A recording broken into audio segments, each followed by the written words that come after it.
શ્વાસની તકલીફ છે તો એના માટે શું કરવું, આજે એની પર આપણે વાત કરીશું. તો શ્વાસની તકલીફમાં ઇન્જેક્શન લે, દવા લે તો તમને શ્વાસમાં થોડી રાહત થાય, પછી પાછી શ્વાસ ચાલુ થઈ જાય, બરાબર છે. તો શું કરીશું એના માટે, આપણે થોડું સવારે તમારે ભૂખ્યા પેટે ઉઠીને આદુનો રસ લેવાનો, એમાં થોડું મધ નાખવાનું. રોજ સવારે ડેલી તમારે આદુનો રસ અને મધ આ બંનેનો ઉપયોગ તમારે કરવાનો જ છે. પછી તમારે ફુદીનો અને અજમો આ બંનેને સરખી માત્રામાં લઈને એની નાશ લેવાની છે, એનો ભાપ લેવાનો છે, બરાબર છે. એની નાશ લેવાની છે રોજ ડેલી તમારે. આ કરો એટલે શ્વાસમાં ઘણી રાહત થાય, તમને હાફ ચડતું હોય એ શાંત પડે અને તમને ફેફસાઓ બંને અંદર ક્લિયર કરે.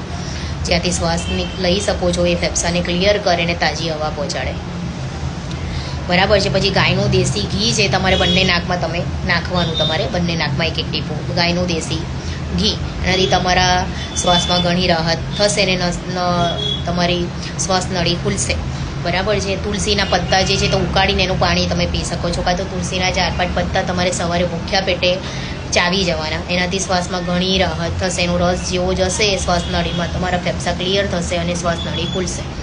તો આ જે રસ્તા છે એ શ્વાસ જેને ચડે છે એના માટે છે. તો જેને બી આ શ્વાસની તકલીફ છે ને તમે જાણકારી આપો, વિડીયોને શેર કરો કે લોકોને બી માહિતી મળે.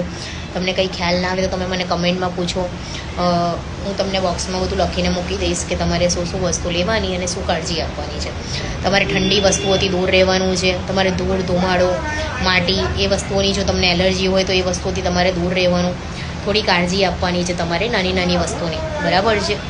ધુમાડો છે, માટી છે, ઠંડી વસ્તુ છે, ઠંડી હવા છે, ખાવા પીવામાં થોડું ધ્યાન આપવાનું છે તમારે. જેને શ્વાસની તકલીફો હોય એ વ્યક્તિઓને ધૂળ, માટી, સિગરેટ, તમાકુ, બીડી આ બધી વસ્તુઓથી દૂર રહેવાનું છે. ચાનું વ્યસન ઓછું કરવાનું છે, ઉકાળો પીવાનો છે, બરાબર છે. ખાંડ, ગોળ, મીઠી વસ્તુ આ બધી વસ્તુથી તમારે દૂર રહેવાનું છે. તળેલું, મસાલાવાળું, ભૂનેલું, તીખું, મરચાંવાળું આ બધી વસ્તુઓથી દૂર રહેવાનું છે જેને શ્વાસની તકલીફ છે એ વ્યક્તિઓએ.